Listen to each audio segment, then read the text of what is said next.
جو ہے نا علامت ایسی ہونی چاہیے جو بالکل واضح ہو.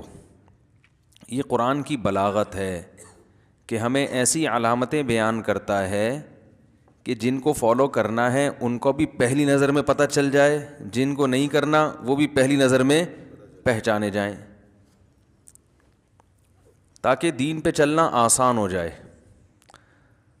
آپ کسی کی علامت بیان کرو کہ بیٹا تم فلاں جگہ جاؤ فلاں جگہ جاؤ, تو اس علامت کا ایک بندہ ملے گا, اسے یہ پیسے پکڑا کے آ جانا ہو, بڑی بھاری رقم ہے, کہیں دائیں بائیں الٹے سیدھے آدمی کو نہیں پکڑا دینا.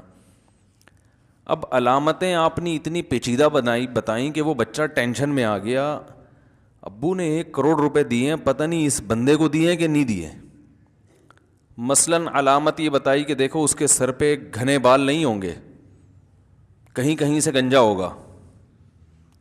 اب یہ بڑی مشکل علامت ہے, ٹوپی اتروا کے دیکھ رہا ہے کہ اب پتہ نہیں یہ گھنے کہلاتے ہیں یا یہ ہلکے کہلاتے ہیں, کنفیوز ہو جائے گا نا. یہ علامت یہ بیان کی جائے گی بالکل کیا ہوگا.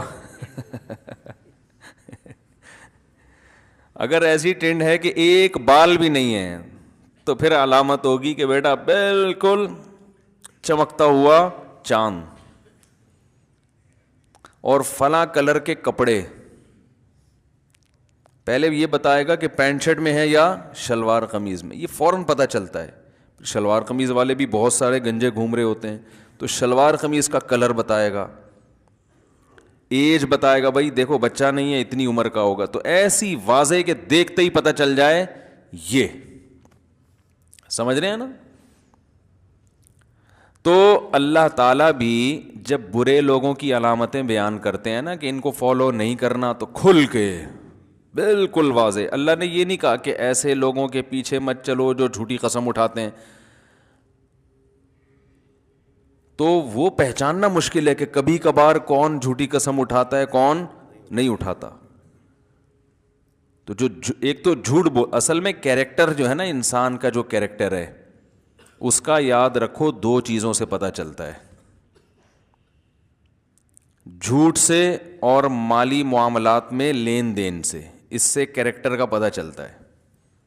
بہت اہم پوائنٹ کی بات بتا رہا ہوں, اللہ کرے کسی طرح اتر جائے میرے بھی اور آپ کے بھی دماغ میں. جو میں کہتا ہوں مجھے تو خود بھی ضرورت ہے نا اس کی. دیندار لوگوں میں اس چیز کو زیادہ فوکس نہیں کیا جا رہا, ان 2 چیزوں کو. ان کی میں دلیل بھی قرآن سے دوں گا, قرآن و حدیث سے, کہ اللہ کی نظر میں کیریکٹر جو ہے نا اس کا پتہ پہلے 2 چیزوں سے چلتا ہے, باقی چیزیں بعد میں. پھر آپ اس قابل ہوتے ہیں کہ لوگ آپ کو فالو کریں. اپنی عبادت دکھا کے لوگوں کو آپ فالو نہیں کروا سکتے, نا, وہ بات کی چیز ہے. عبادت تو غیر مسلم بھی بہت زیادہ کرتے ہیں.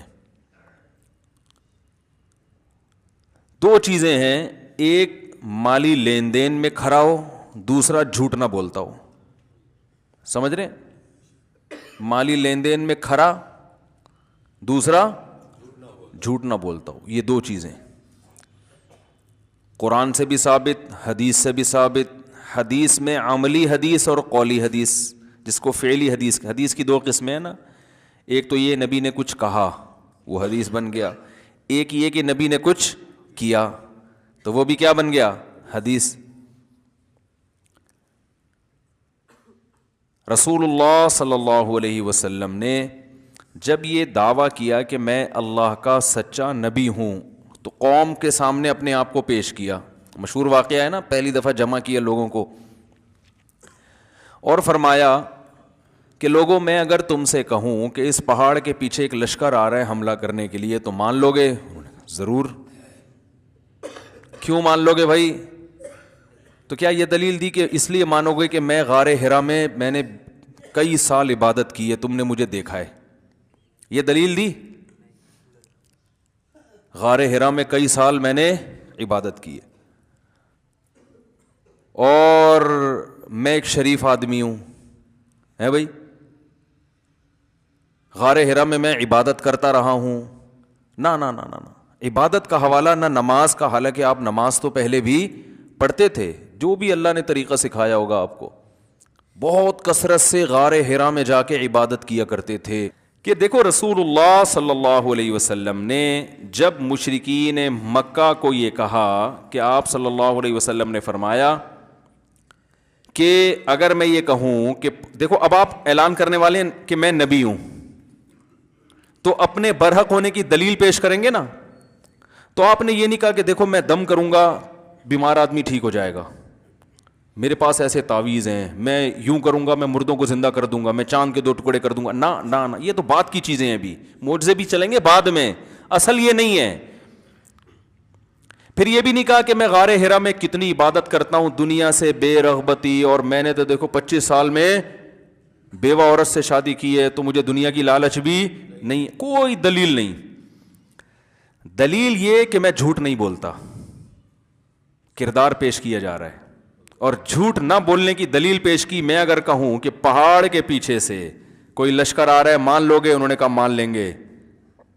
تو آپ نے فرمایا کہ اتنا میری بات پہ یقین کرتے ہو, اس کا مطلب تمہیں میرے کردار پہ شبہ, کیریکٹر کے لحاظ سے میں ٹھیک ہوں.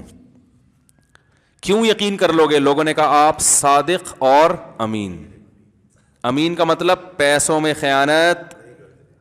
دیکھو بڑی خاندانی باتیں ہیں یار, اللہ کرے مسلمان کی کھوپڑی میں آ جائے. مسلمان میں یہ 2 چیزیں نہیں ہیں, باقی سب کچھ ہے. روزے بھی رکھے گا, داڑھی بھی رکھے گا, حج بھی کرے گا, زکوٰۃ بھی دے گا, 2 چیزوں میں 2 نمبر ہی ہے. اور غیر مسلم میں یہی 2 چیزیں ہیں, باقی بولو نا. سب غیر مسلموں میں نہیں, میجورٹی کی بات. جو پڑھے لکھے یورپ کے, امریکہ, یورپ, یو کے وغیرہ میں جو اکثر پڑھے لکھے لوگ ہیں ان کی بات کر رہا ہوں, ورنہ ہر 2 نمبر لوگ مارکیٹ میں ہر جگہ ہی موجود ہیں. اتنی بھی خوش فہمی کا شکار نہیں ہونا چاہیے کہ پتہ نہیں وہ کیا ہیں. لیکن میجورٹی غیر مسلموں میں 2 چیزیں زیادہ آ گئی ہیں, سچ اور پیسوں کے معاملے میں 2 نمبری نہیں ہے. آپ کسی غیر مسلم ٹھیکیدار کو, یورپ کا رہنے والا, یو ایس اے کا, یو کے کا رہنے والا ہو, آپ اس کو ٹھیکہ دیں, ایڈوانس پیسے دے دیں تو آپ کا کام پہلے کر کے دے گا. وہ کسی مسلمان تہجد گزار جس کی پیشانی پہ رو رو کے, آنکھوں پہ نالی, اللہ کے خوف سے رو رو کے یہاں نالیاں بن چکی ہوں, اور سردوں میں ٹکریں لگا لگا کے یہاں کالے نشان پڑ گئے ہوں, ایسے آدمی کو جو ٹھیکیدار ہو ایڈوانس پیسے دے دیں آپ بس. پھر جتنا وہ راتوں کو اٹھ کے روتا ہے نا, اس سے ڈبل پیسے نکلوانے میں آپ رو گے اس کے سامنے. یار اللہ کا واسطہ, کیا خیال ہے بھائی, میرے پیسے دے دے یار, کام کر دے یا میرے پیسے. آپ کا جرم یہ ہے کہ آپ نے اس کو پیسے ایڈوانس دے دیے تھے. میرا خیال ہے غلط تو نہیں کہہ رہا میں, ایسے ایسے واقعات ہیں نا میرے پاس, میں بتاؤں آپ حیران ہو جاؤ.